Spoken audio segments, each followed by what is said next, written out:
All right, why don't we get going? We're right at right about 1 o'clock, and just want to introduce myself. I'm Todd Dills, editor of Overdrive, and want to say thanks for joining us live for this event. We're going to go ahead and get started here with two presenters speaking to work-life balance challenges over the road, and plenty in the way of ideas for solutions, whether you're a one-truck owner-operator managing a small fleet.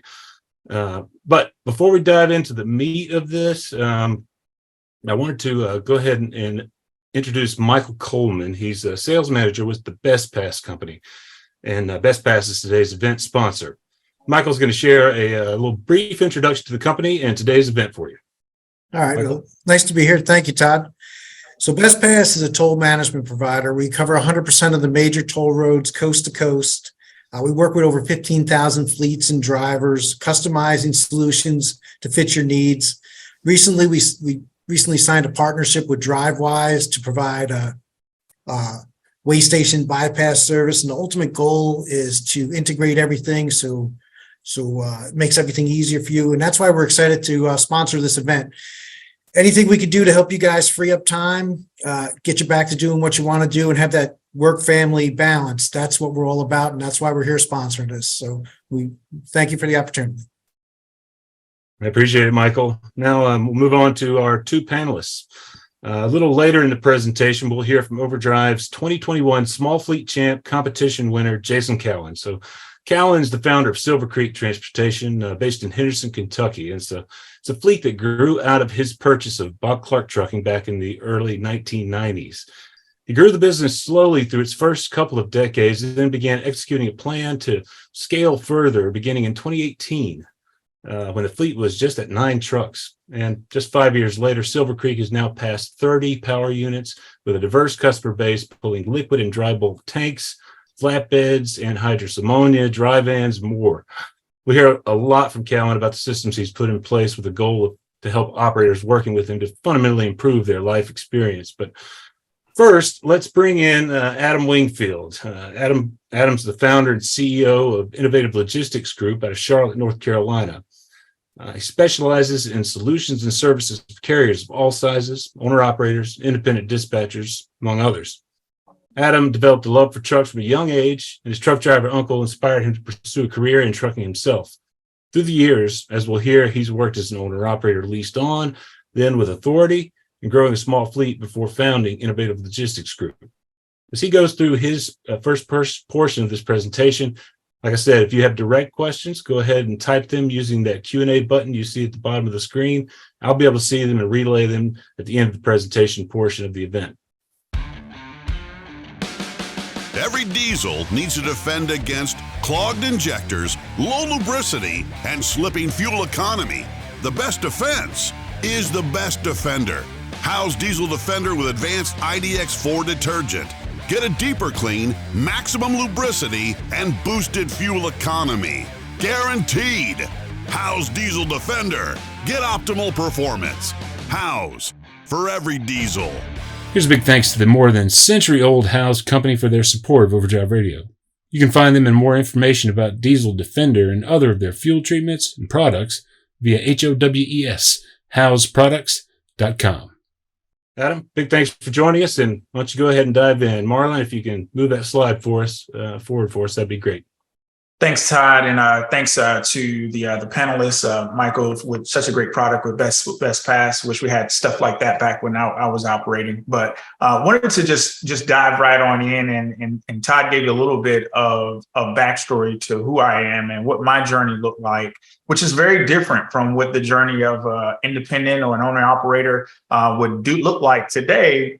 However, it's very similar in a lot of different ways. One of the words that Todd just used that I thought was such transparency there was elusive when he described work-life balance. When we think about trucking as an industry and we think about the truck driver itself, I remember when I first began as an independent driver, I remember my actual coach at that time, who was my driver trainer. I looked at him as my coach. He was my driver trainer. He told me, he said, "Hey, Adam, I want you to think about this. Home time is one of the things that's going to be elusive to you. So you've got to be prepared to spend more time on the road than you do at home." And then he subsequently said, "Well, to be more honest with you, you're going to visit home and you're going to live on the road. And that kind of hit me kind of hard because I was a young kid coming out of high school, really didn't understand what being away from home would look like until I got out there. When I first started, as a company driver. I was working for a mega carrier, and at the time I was making 23 and a half cents a mile. When we think about driver pay and we think about all that good stuff, back then, when I started, we had the 8-hour breaks versus 10. There was a lot of things that were a lot different. But that initial experience as a company driver really opened my eyes up to a lot of things when it came to having control of my own time and having control of my work-life balance. I moved on. I progressed quickly into lease ownership at the age of 23. And the reason why I wanted to do that is because I wanted to have a little bit more control over that work-life balance. What I found was almost the opposite, because at that time, when I shifted into that of an owner-operator, I didn't have that fail-safe to fall back on that a company driver would. Every single bit of responsibility was my own. In order to make sure that I was able to keep the truck note going and able to keep the wheels turning and being able to keep the lights on at home, I had to make sure I kept that truck running. So it's very, very challenging for me. The balance that I sought as an independent was really one of those things, almost like a mirage or a pot of gold at the end of the rainbow. The trucking industry as a whole, and when it comes to deregulation back in the 1980s and what that did to the trucking industry, it really didn't even provide us with an oversight of what to truly expect as a truck driver. Now, I love trucking. Trucking was always in my blood. I always loved the smell of diesel fuel. There's nothing like coming out of your bunk and waking up, stepping out of the truck and smelling the good old smell of diesel at a TA truck stop or something like that on a Tuesday morning. But realistically, when you come back and look to it, one of the main reasons why I got into the trucking industry was, number one, was my love for trucks. But number two, most importantly, was a personal story. It helped me get out of depression. When I got into behind the wheel of a truck, it's just you and the road. It's just you, the road, and some of the things that come with it are not so good, and some of the things that come with it were good. So then I really, really decided that as I progressed through as an independent, I realized that when I was leased onto a carrier, I realized at that point that maybe I can change and I can challenge that ideology by getting my own authority as I continue to chase that independency. Being an owner operator and being leased to another company, I found out very quickly I still have some of those same ties as responsibility ties into a company driver. I just had the responsibility of owning a truck. So I guess I said, hey, you know what, let's go ahead and chase a different level of independency. And I went out and got my own authority at that time. As I continue to challenge myself to really, really seek out what that looks like for me as work-life balance came to, I decided to say, hey, you know what? Maybe I need to stop chasing load boards. Let me find some direct freight to provide me with a little bit more consistency and stability. Some of the things that I dealt with, both of my children, when they were born, they were children to that of a truck driver. So you got to imagine, on top of that, I had 2 girls. And the thing I can tell you about being a girl dad, it's a little different. You got dance recitals, you got all the cute stuff that I unfortunately wasn't able to be a part of. And one of the things that really, really hit home for me is that I'll never forget, I had a load, and my youngest daughter, right before she was born, I had a load that had me out in the middle of Missouri. And so happened, I had a load of shingles coming back into the East Coast that was delivering out in Eastern North Carolina. The crazy thing about it is that as I was coming back, I was probably about 2 hours away from home when I got the call that she was about to be here. That really shook me to the core, because once I delivered that, once I got to the hospital, she was born, I called my dispatcher at the time. And even though he said, hey, congratulations, the next phrase was, hey, by the way, what time are you going to get those shingles delivered on Monday morning? That's when I knew that work-life balance was one of those things that continuously were things that in my nature that were challenging for me.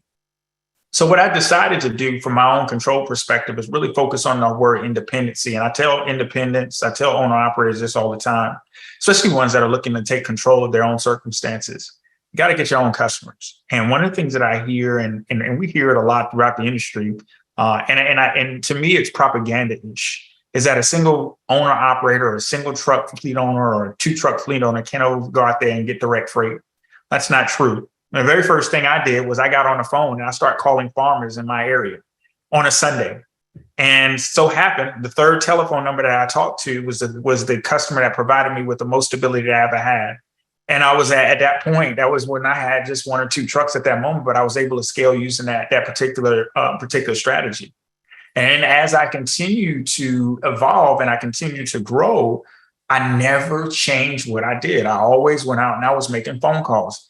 So even during the wintertime when things slowed down on the farm, I had a dedicated contract with a Christmas tree manufacturer. Well, I don't want to say manufacturer because you can't manufacture Christmas trees, but they were actually shipper. It was a tree farm. And that kept us busy through that time in order so that way during the springtime, we were ready to rock and roll when things pick back up again. But you got to pursue direct contracts with shippers that load directly out of your area. I always call it the green mile. The green mile is if you look at your address or wherever that truck is sitting, I don't care where you set that yellow and red valve, wherever you pull that yellow and red valve out and say, hey, this is where I'm going to lay my head, you need to do a zip code search of that area. You need to do a zip code search and search manufacturers, distributors, and shippers. It'll give you a listing of all of those that are in that particular zone. And one of the things I challenge the folks that are on this call and I challenge those folks on this webinar is that when you pull that listing out, be honest with yourself. Do all of those people that showed up on that listing, do they know who you are and do they know what you do? Have you established a relationship with them? Because if not, then you're leaving some opportunities out there on the table. You want to make sure you're establishing those relationships with brokers as well to get you back to the house. There's a lot of times when you do dedicated freight, you're only going to be a one way. You know, there's times you'll have a two-way situation, but dedicated freight usually going to go one way.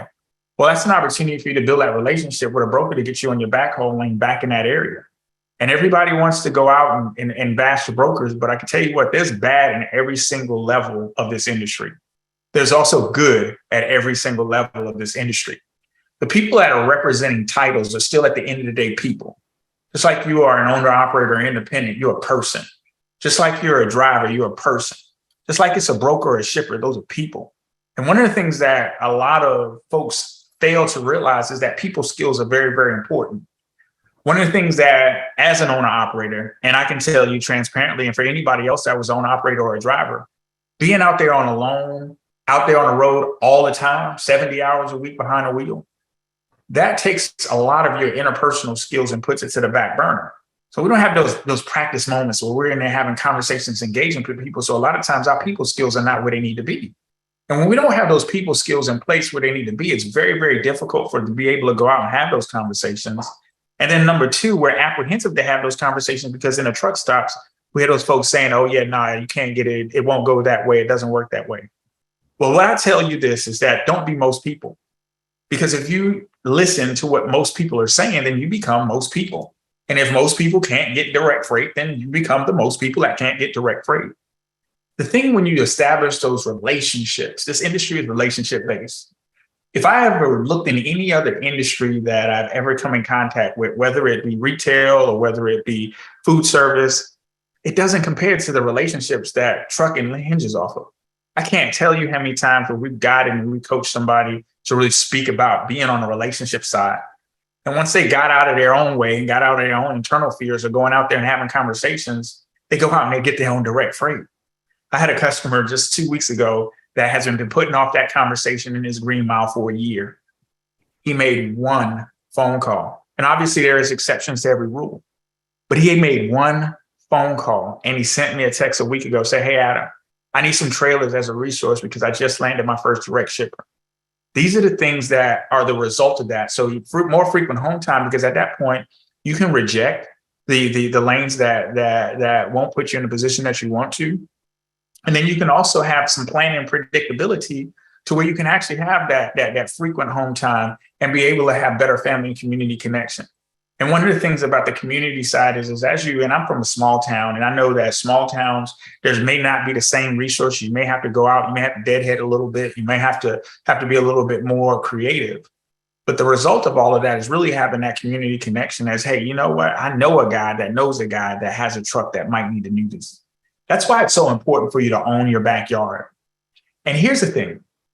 Now, all of a sudden, we look at where we're at right now. We look at what we call a freight recession. We're staring down a freight recession. And these are usually the times that owner operators and small fleets start to really want to get out of their comfort zone because they know they can't rely on the spot market.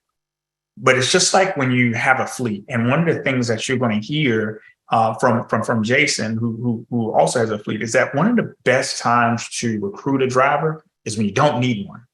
And it's just like the best time to look for freight is when you don't need it. It gives you the opportunity to be able to source other opportunities, We're able to create different lanes and make sure that you're involved in it. One of the things that I recommend is get the family that when it comes to hometown, get your family involved, right? Have them doing the Google searches, have them getting you contact information. And even if you feel as comfortable, have them as the ones that make a couple of phone calls just to break the ice. That first phone call that you have when you're reaching out to a shipper is not going to be the home run. You don't ask a woman to marry you on the first date. Well, some of you may do, but that's not the whole plan of the action.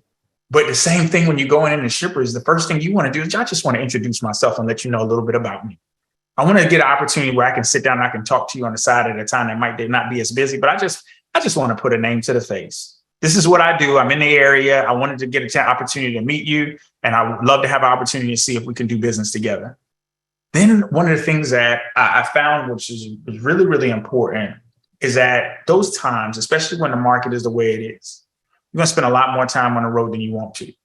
This is the time of your business that as a business owner, as a CEO, you're going to make decisions that you like, and there's going to be decisions that you're going to have to make that you don't like.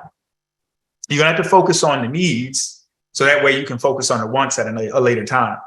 And your needs is to keep these wheels turning and keep making money. One of the things that I wish that I was better at was adopting a rider and keeping a rider in the truck. Because one time when they bring a rider in the truck, whether it's the spouse, whether it's the kids, whether it's a close friend, it allows them to get the opportunity to see things from the windshield, see what it's like. I can tell you folks that are non-drivers don't know what it really, really feels like to be out there. I always thought about it was back in 10 years ago, 15 years ago. I remember it was this huge thing on Sports Center where it was like, oh, race car drivers are not athletes. Well, until I got behind the wheel of a race car and realized what it felt like, it really changed my perspective on what it was like to be an actual race car driver.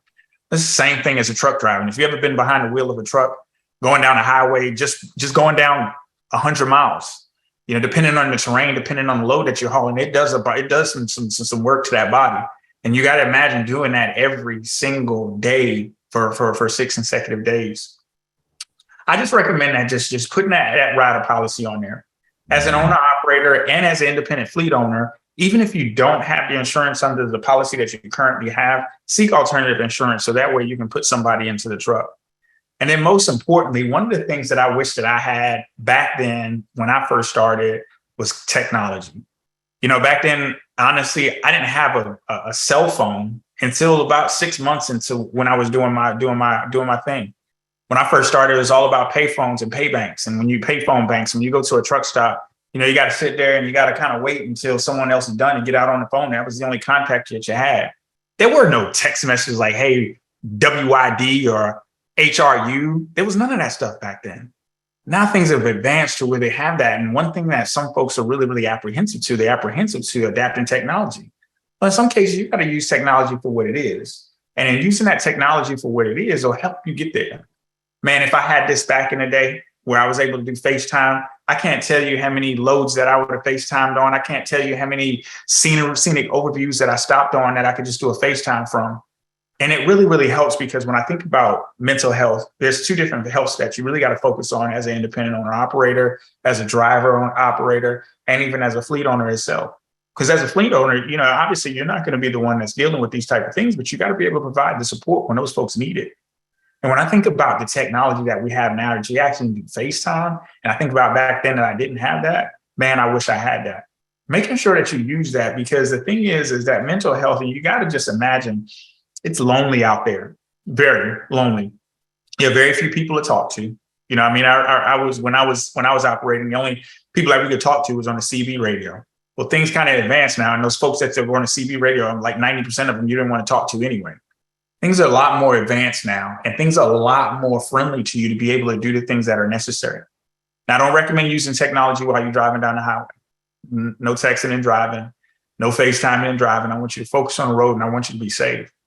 But during the times that you're taking those breaks, and during the time when you're sitting down and having dinner, when you're having those 34-hour resets, one of the things that I tell all of my fleet owners is that make sure that when you're planning your 34-hour research, you do just that, you plan it. Don't just end up somewhere. And if you do, make sure that you have some alternatives and some options. Get away from the truck stop, y'all. Get away from the truck, period. It's good for yourself to give yourself a little break. Give yourself a chance to recharge and regroup and be able to go back and sit behind the wheel of that truck.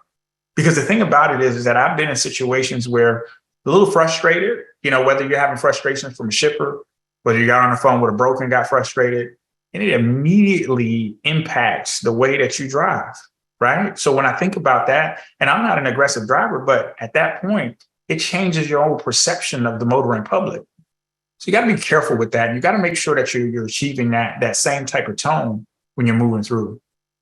So some key takeaways that I just wanted to give in this brief discussion is number one, first and foremost, you got to make sure that you take care of your mental health just as much as physical. One of the things is that when you think about success as a whole, and you think about the folks that you're around, typically as a person, you mimic the 5 people that you're around the most. You mimic the 5 things that you listen to the most, and you mimic the 5 behaviors that you've been involved in the most. And when you think about how important that is in mental health, and we think about mental health, back then we didn't talk about mental health. That wasn't even part of the conversation. That wasn't part of the training. Nobody would tell you that, man, you would be extremely, extremely homesick, and this is how you're going to have to handle it. Make sure you take care of that. Also, from a physical standpoint, I'll never forget, man, I was at a truck stop down in Florida, and it was probably like 10:30, 11 o'clock at night. I went to a Flying J and I ordered the biggest breakfast I possibly could order. And I mean, I'm talking about big. And I went back into the bunk and I went to sleep, and I felt like trash the next morning when it was time to run because I was so heavy at that point. The thing about that is that you got to take care of your physical being as well. They're not really good alternatives out there. When you go to a truck stop and you go to, and I don't want to call them off because you all know them, but think about the restaurants they have associated with these particular truck stops. The great thing about it now, where it wasn't back then when I was driving, Walmart's didn't have the Olive Gardens and the nice restaurants that were outside where you had enough room to pull a truck in, go get you a nice little dinner, and be able to pull out and have access to major roads. Use those as your opportunity to go, because honestly, if you spend the same, spending the same money as at an Olive Garden or at a Red Lobster as you would at some of those restaurants that are at truck stops. Make sure you stay connected with home using that technology. The technology is important. Whether you're playing TikToks, doing TikTok dances with your 4-year-old, all of that stuff bridges that gap and keeps you connected. I didn't have that when I was growing up. And unfortunately, my 2 children, one of them's grown now. I'm playing catch up. I'm playing catch up to all of the things that I missed out on. I'm playing catch up to all of the recitals. And even though I won't be able to get those things back, I'm doing the things on the front side now that I wish I had done in the backside. Be careful with the food that you put in your mind. And what I mean that is that we've all seen the professional drivers only little sections that they have in the restaurants. Back then they allowed smoking at that point. So you go in there, it's like a puddle of smoke when you walk into them, and everybody is negative Nancy at that point. Just be honest. The trucking industry is an $875.7 billion industry as of 2021. There's money to be made within the industry, and it is a thriving industry. Don't let anybody else make you think otherwise. Are there ups and downs with it? Just with anything else, of course. But you direct that path too with your attitude. Your attitude, not your attitude plus your aptitude will determine your altitude. And when it's time to go home, guys and ladies, don't put a dollar sign on it. And there's no load that is more important than those engagements that are really, really important at home. There's certain things that you can't get back. And sometimes just showing up for a football practice instead of taking that $5 a mile load will work wonders for your children. So when you think about the overall work-life balance and you think about the industry as a whole, it is not designed for work-life balance. You have to create that. You have to take the action steps to do that. It's an action that is required because the industry itself is not designed for that. Thank you for the time on these few minutes that I had the opportunity to share a little bit about my experience. I'm going to pass the microphone to my partner, Jason, who's going to bring it on home for us. Adam, thank you, man. Before we jump over to Jason, I did want to just reiterate that if anybody's got a question, drop it down there in the Q&A. And before we move on to Jason, I did want to do a little bit of a transition here to what you see on the screen here is a couple of, this one and the next one too will be from our sister, Overdrive sister publication, CCJ, and they do this annual What Drivers Want survey. And this will help transition to the next portion of the talk with Jason Cowan. I think the results from both of these questions offer some perspective to any of the small fleet owners in the audience and owner operators thinking about making that move to add trucks and employ other operators in future years. So what you're seeing here are the top 4 vote getters among the biggest concerns earmarked by both drivers and leased owner operators among these survey respondents.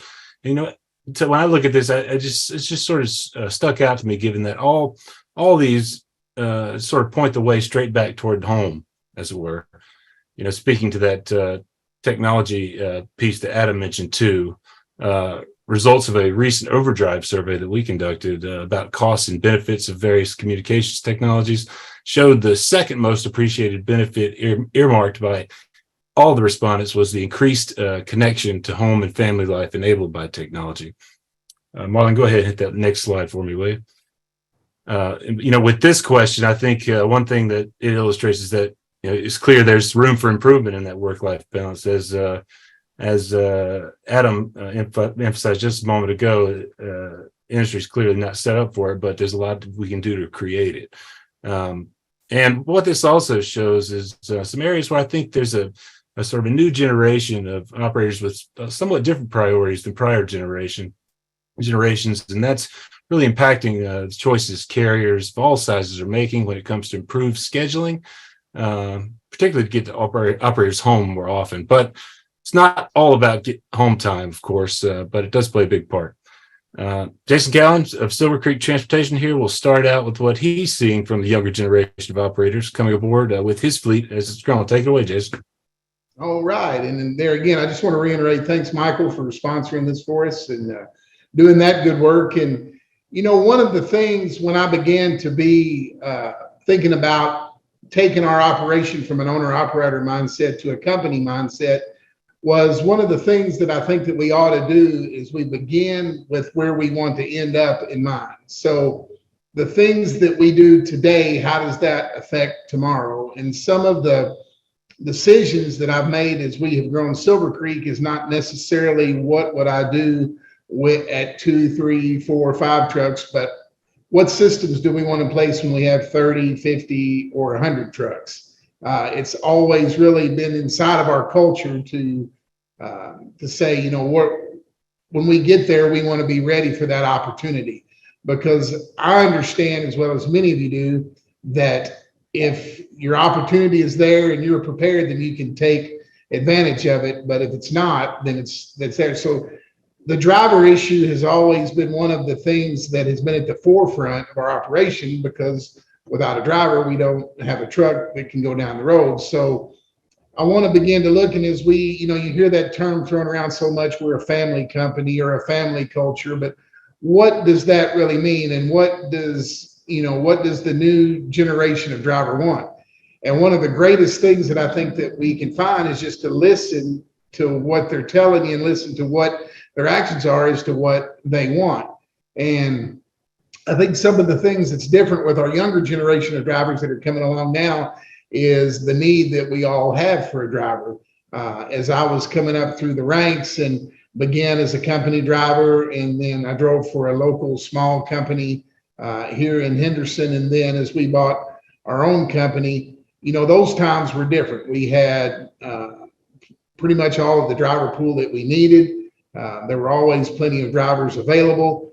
They all tend to want to work, and it was a different time. I think the younger generation is seeing the value of a home work-life balance, and I think in this industry, sometimes in the past we've thought it's a badge of honor is how much have I stayed away from home and how long have I been gone. And almost would hear guys talk about, I didn't get to see my kids or my family. My kids grew up with those kind of things. So when we begin to look at the younger generation of drivers, I think they're looking at their home life balance different than maybe even what we did. They're wanting that time off so that they can participate in the things that they do. One of the things, as we were talking about it this week, that has changed so much, and actually we have dealt with in our operation just this week, is it's the end of school.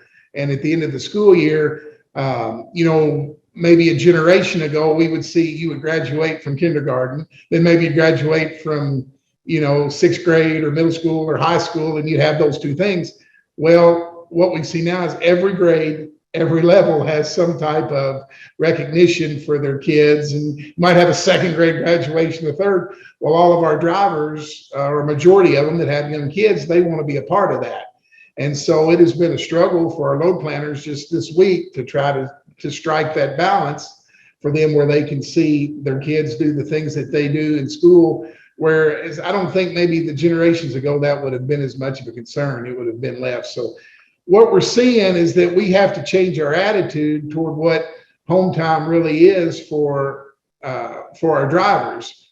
And to me, if we have a driver who has a healthy home life balance, if he has a healthy marriage, if he's married, or she has a healthy marriage, if they're married, we see that that makes them also a better driver while they're in the truck. And so, the big one is time off. I think we all, what we've seen at Silver Creek in the last couple of years through the pandemic and the need for drivers is that the tendency is to get a driver, we need to throw more money at him. And then one day we realized, wow, the guys who pay the most need drivers, the guys that are paying the least need drivers, and the guys in the middle need drivers. So maybe this is not a money thing. Maybe this is something else that we need to do for them. And time off is a big one. So many of our drivers would prefer a Friday or a Monday versus actually more money in their pocket. As we saw on that slide, just making sure my bills are paid is a big thing that I hear them from. And I think that we make a mistake sometimes if we are, as a company owner or maybe even an owner operator, we tend to have a different mindset than a company driver. A company driver may have a different set of objectives in his life. He or she may want to pay their bills and, set some back for retirement and things like that, but they may not necessarily have the same goals as an owner operator or a company operator who may, want to put as much money back as they possibly can because they want to expand their business or do something, retire early. So I think the big thing is, as we look at the younger generation of drivers, we begin to just see what are their needs. And that is almost to each specific driver. When we bring a driver in and we interview them and they become a part of Silver Creek, we want to know what makes them tick. Where do you like to run? What is it that you like to do? What do you expect as in home time? What does the company expect of you? And then we do our best to try to fit those things together because another of the core values that we have, we want every person in this company to have a purpose. No one is just a truck driver. We're all moms or dads, sisters, brothers. We all have goals.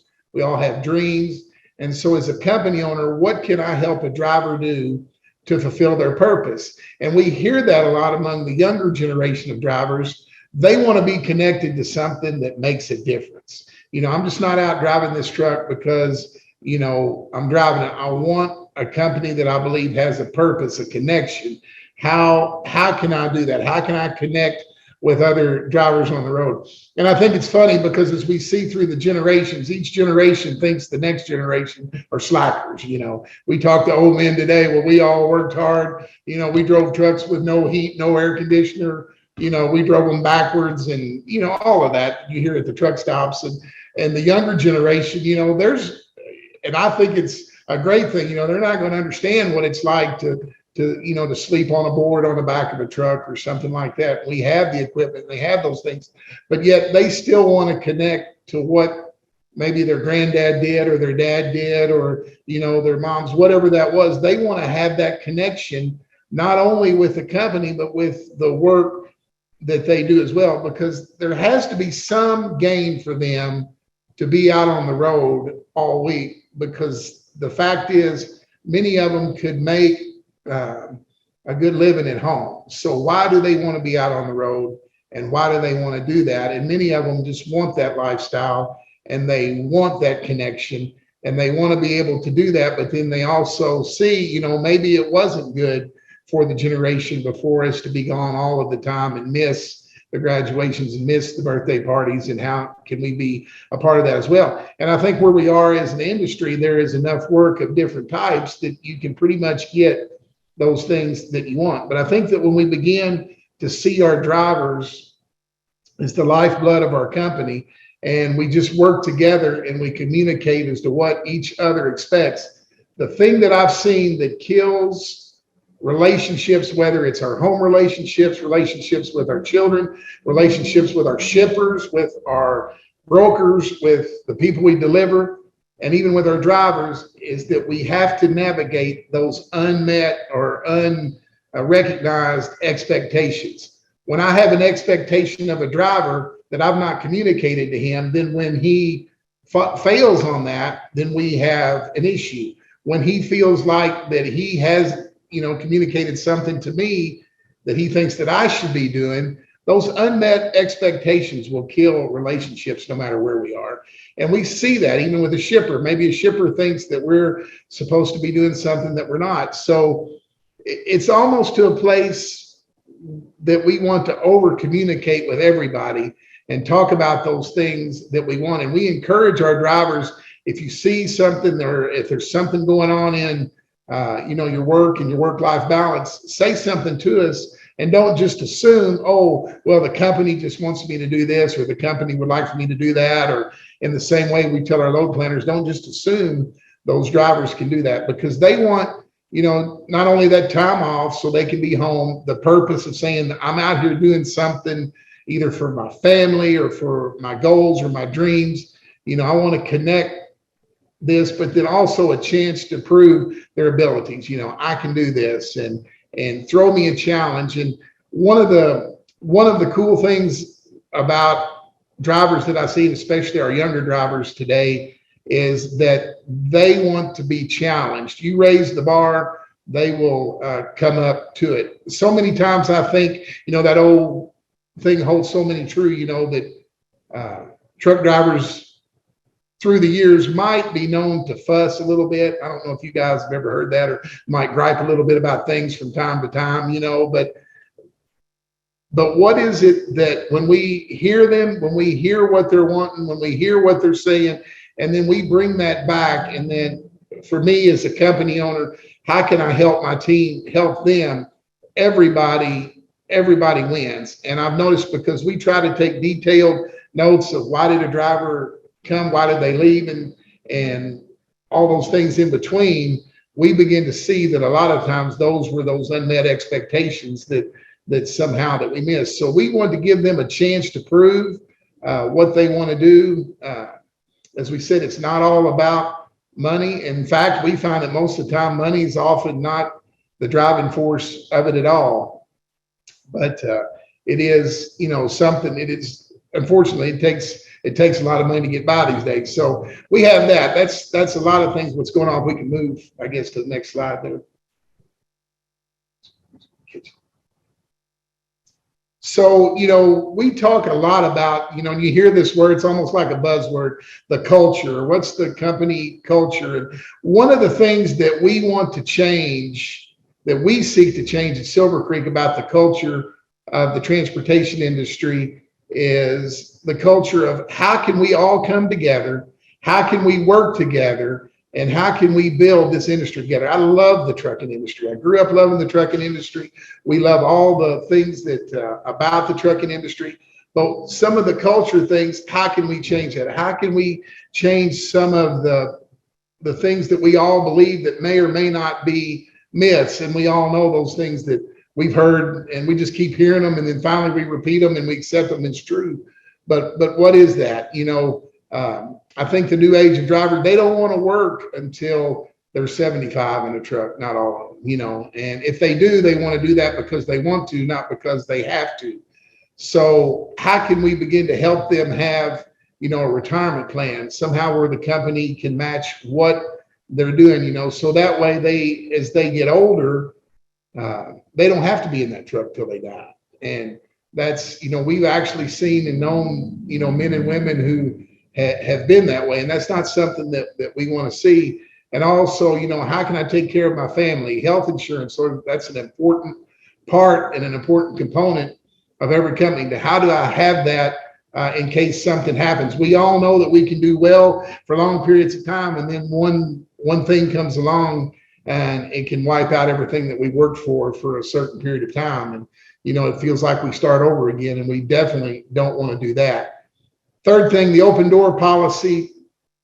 And one of the things that I love to hear in a driver is when they will say to us the word "we," then I know that they're buying into our culture. We got that load there on time. We, made that happen. We worked with a shipper. And when you hear the word "we" instead of "you" or "you guys" or, something like that, we know that they are beginning to accept the culture that we have, and that they really take initiative in it, and they really begin to care. And I think that all begins from the very beginning. We do have a policy here. If somebody calls and wants a job here, and the very first thing they say is, "What do you pay?" Then, we try to redirect that conversation and say, let's make sure that we're a fit for each other before we talk about money. And if they just say, "Nope, money's it," then, we understand they're probably not the driver that fits the culture that we have, because there's so much more to this. If, even though it is about the money, if money's the only thing that we're chasing, then, they're just going to continue to move and to move and to move. And so we're like everybody else. We want to cut back on what our turnover is.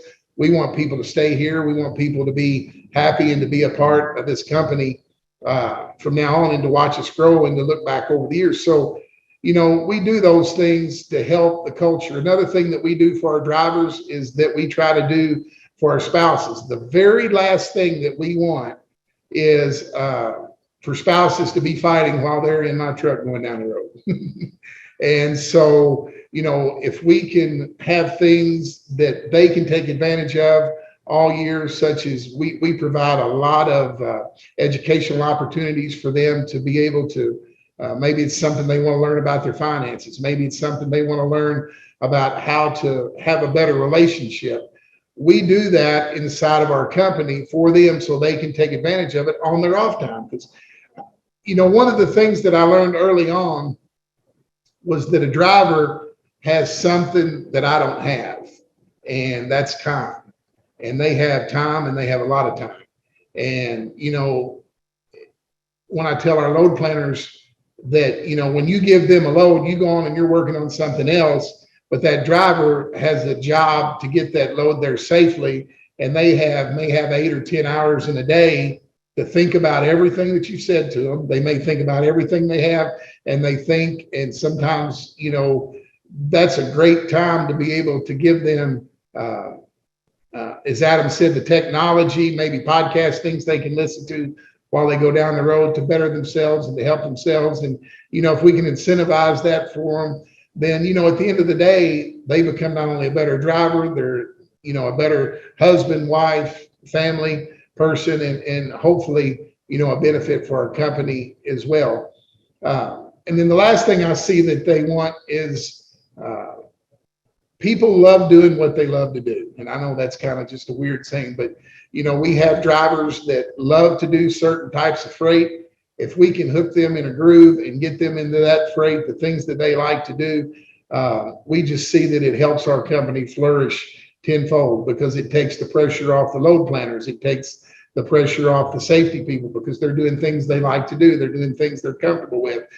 They begin to know, we think that we call it the driver friendly freight, because then they know I can leave at this time on Sunday night, or I can leave on Monday morning. I know that I'm going to stop at these certain places. I know these are the places I can find for parking. I know these, they begin to build a relationship with the shippers and the receivers. And so that is going to help them have more home time, because then they can plan what they do. And so as much as we possibly can, we do want to help them try to fit into the place where they love to be and do the runs that they love to do.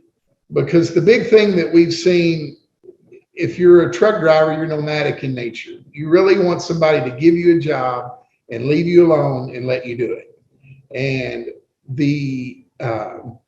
with all the regulations that we're bound under and all the things that are in the trucks these days, that's more and more of a difficult thing that can happen. but we see as much as we can just turn those folks loose and let them do what they do and let them do it in the way they know how to do it and do it safely, then it just seems to work better for all of us. So I think the very thing of all of that starts with just the conversation when they come to the company. What are you expecting?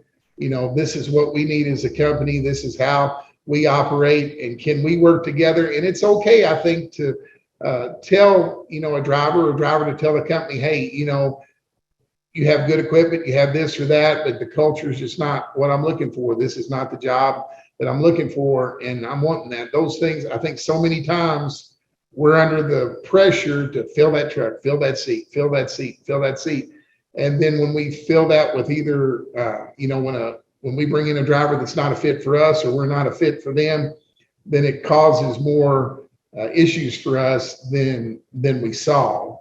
And so, as Adam said, it's a lot easier to get drivers when we don't need them and freight when we don't need them and those things. But that's a balance in and of itself, is just to be honest. I think it's a culture of integrity, just to say this is what we're going to expect, and they tell us what we expect, and when it's a match, it's a match.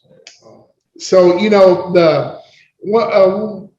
basically, Todd, it's like when you and I first began to talk, we had, I think, 9 trucks at one time, and the very first thing I did was hired a full-time safety director. And of course, all of my friends, everybody in the industry is like, are you crazy? Why would you have a full-time safety director with 9 trucks? And I said, well, because when we get to 30, 40, 50 trucks, I want that person to be up to speed. And so one of the things, especially in a tight market and a tight margins, we begin to look and see where can we cut and what can we do. And some of the things we just can't compromise on. Our safety office, those things need to be there. Our shop people, we need to invest in them and make sure our trucks are maintained and those type of things. But also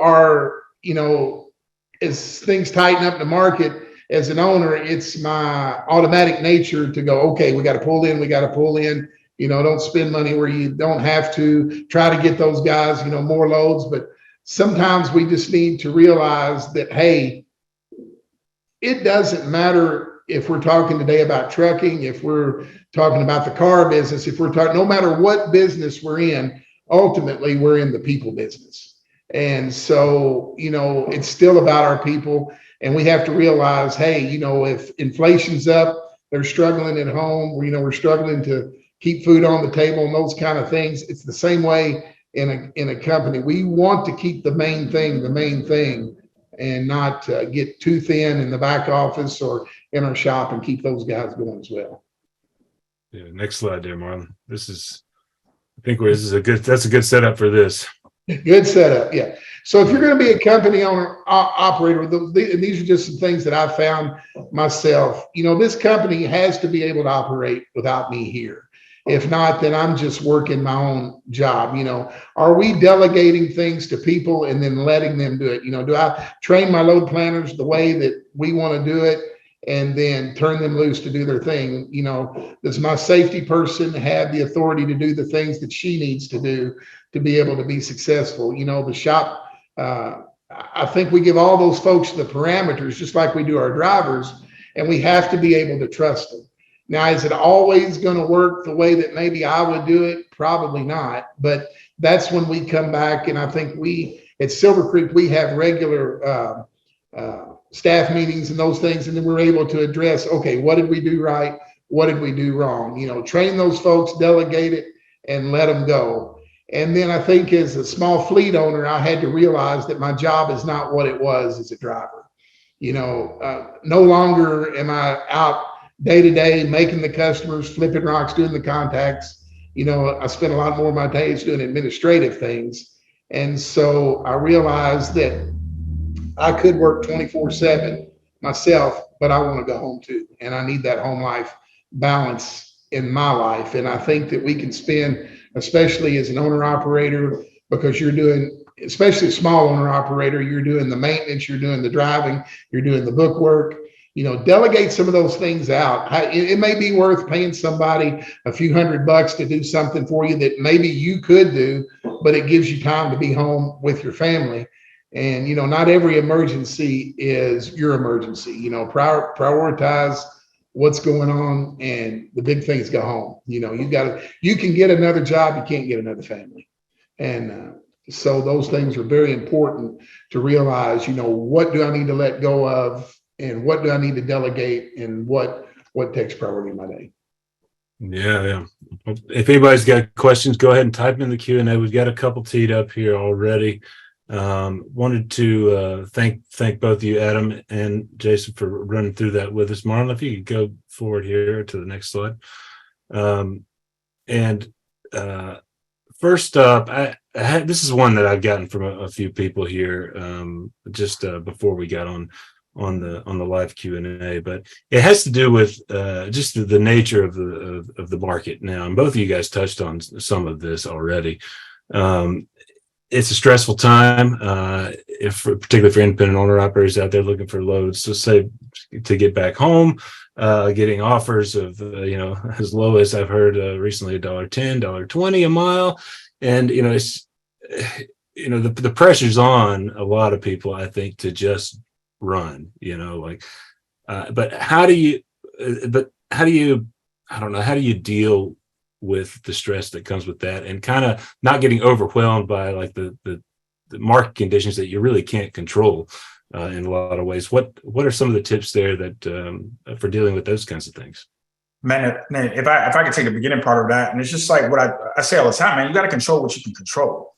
And it's just like for fuel, for instance, we got two ways of controlling fuel. You control it at the pedal, and you control it at the station that you select. You can't control what they put on the sign. So what I'm going to do is I'm going to focus on what the two things that I can control. I can control where I'm going to select my fuel, and I can control how much pressure I'm putting on my right pedal. Those are the things that you can do to kind of lower that, because, we can all get riled up about the things that we can't control. I can sit up here and talk about rates all day long, but it's not going to move the needle one way or the other. I got to focus on the part of the business within my business that is going to move the needle. And the thing that most people don't realize is that within your business, if I go in and I go into your break-even point analysis and we do our financials, if I just focus on two lines, which is MPGs and overall price per gallon, I can change your financial outlook by thousands, if not 10,000s on your units, because you got to focus on the things that you can control. Jason brought up a point about, there's some things that you got to cut out. Yeah, you got to cut out sometime. We may not be able to eat steaks every night, might have to pack peanut butter and jelly every now and then, but you got to do what you got to do, and you got to control what you can control. Now, I'm not going to say this. I'm not going to say by doing that, it's going to make things better. It's going to make anything less stressful. But I'd rather worry about the things that I can control. If I got my hands on something and I got 100% control of it, and you give me the ability to do that, I feel a whole lot better about the results of it than if I had zero control over it at all. So, and tied to that question, it's simple for me. Control what I can control. But then a lot of people don't realize, because of the noise and the negative Nancy's and what everybody else is talking about. Everybody's talking about rates right now. All right, I get it. I got the t-shirt. We've heard enough. Let's do so. Can we talk about something different? Let's talk about something different right now. And I think that when you put yourself on an island and focus on the business side and focus on the dynamics of the things that you can control on your own, it'll help alleviate a lot of that stuff, because then you'll start seeing things within your own inefficiencies. Like, dang, yeah, man, I wish I knew this 2 months ago, because if I was doing this 2 months ago, I probably would have saved X, as opposed to me just banging the doors down, trying to worry about what rates are doing or what fuel prices going, and things that I have zero control over. And I don't care what protests that you want to be involved in. None of that's going to change anything right now. But one thing that you can protest is you can protest how you run your business. You can protest being that operator over your business. You can protest your day-to-day policies and in your processes to ensure you're doing the right things that can help move your business forward. Jason, anything to add to that? Yeah, I think that's one of the things that brings this into light, is that when things are going great, nothing cures bad business like, sales, profitable sales. So when things are really good, and if we didn't take the time to learn the reason why things were really good, then when they get bad, we need to take that time to learn those. I think the times that I get nervous in my business are the times when I don't know exactly what I should do. So if I realized that somewhere in my career, I needed to learn how to read a balance sheet, I need to learn how, my depreciation works, I need to learn how to budget, then those things, when someone comes to me and says, can you haul this load? Then I don't just guess and go, oh, well, the market stinks. It's $1.50. So I guess I better do something. I have the tools. I've already invested in the tools to go, okay, I know I have to do this. This is what it takes to cover my expenses. And I either can or I can't. But then I make a decision from a place of power, just exactly like what Adam said. I come from a place of knowledge instead of just guessing, well, that's $1.50. I guess I can do it. I will know, hey, I either can or I can't. But then do I make the decision? Do I want to do it to, either keep a customer? Do I want to do it just so I don't lose more? Those things. But try to make all of your decisions coming from a place of knowledge. And that only comes with learning what you don't know, because what you don't know, you don't know. Right. And so in some ways, times like these become opportunities to improve when it comes to just basic business, but also cementing the personal relationships that you have. Jason, I think it was you that said, and this is a notion that's been offered to me recently, that when you find folks that have really good personal relationships, turns out they're going to be really good business relationship wise as well. Yes. It's a chicken and egg question there, maybe, but how do the two dovetail? And I don't know what comes first. Right. Yeah. Well, you have those. It's like we say here at Silver Creek, we love to do business with people we love to do business with. So, our best relationships are those that we've made that, that we outline the expectations and had those things in advance. And, so when we look, I have to realize in my life, I have a certain set of skills. And then if I hire an accountant, they have a different set of skills, and our personality I love my accountant friends, but their personality is nothing like mine, And so, but I realize those are personalities I need for that position. Maybe the same with safety, or it might be, there may be things where I can see the big picture and I need somebody on my team to come together and put the details together. And so that's where all the relationships about. We may have some driving positions that don't take as much detail as others. So, you put the wrong folks in those seats and it can cause you a lot of frustration. But at the same time, when you get the right personalities in the right places, it makes the magic happen. Adam, I know you work with a lot of folks that are independents and sort of with the goal of moving into being small fleet owners themselves. And, you also spoke to this, that practice that comes with developing those personal skills, getting on the phone, making those calls to direct shippers. We had a question here from the audience that asked a little bit about that, and how in the drive to do that, to secure that direct customer, to help build those lanes that get you back home, to deliver on that work-life balance goal. How do you avoid? I know there's a lot of people in the audience that, or a lot of people out there that, in the drive to do that, might have a tendency to overcommit themselves to a particular customer. The question was, ways, how do you avoid doing that? Overcommitment with a direct customer, that you get to a point where you're running yourself ragged, I guess. Well, so the thing is with that is that, and all business ain't good business. And a lot of times what you want to do is you feel compelled when you land that first opportunity, you feel compelled to throw the entire farm at them. And what happens is that you overpromise and you underdeliver, and you never want to to put yourself in that perspective. One of the things I'm a very, very big proponent about, and I'm very clear as a business owner, period, is I set clear expectations in the beginning. And if I can't meet that, or if those expectations that we lay out there doesn't align with my business alignment, then it's just not a fit. It doesn't mean that we can't go down the road, 2-3 years down the road and revisit it again. But at this point and where we're at right now, that's not going to fit our model. For example, if you're not big on, 100%, driver assist, don't focus on those situations where you're going to position yourself into that, where that shipper might be needing driver assist. And then you've got a committal, kind of like a 50-50 committal to be able to do that. Don't commit to stuff like that. Just move on to the next shipper, move on to the next opportunity. Because the worst thing that you can do in any business is to overpromise, underdeliver with that particular relationship, because it's just like bad service anywhere else. All it takes is that one bad experience, and folks talk. So you may have committed a bad experience with this particular shipper. Well, guess what? Those things can kind of resonate throughout the industry that you're trying to put yourself influence into. The thing that I always say is that, you want to be honest with yourself and your offerings, and you got to be able to articulate exactly what those are. And then when you're having those conversations, when you're finalizing that agreement with that shipper, or you're finalizing that agreement, make sure you go back over it. Make sure you're really, really clear on expectations. And it's okay to say, okay, listen, all right, Todd, I just want to run this past one more time so we can make sure from A to Z, from dock to dock, that I'm clear on what we're going to be doing. And if there's anything that comes down within that's a little muddy, make sure you back up and punt and then reevaluate that particular situation.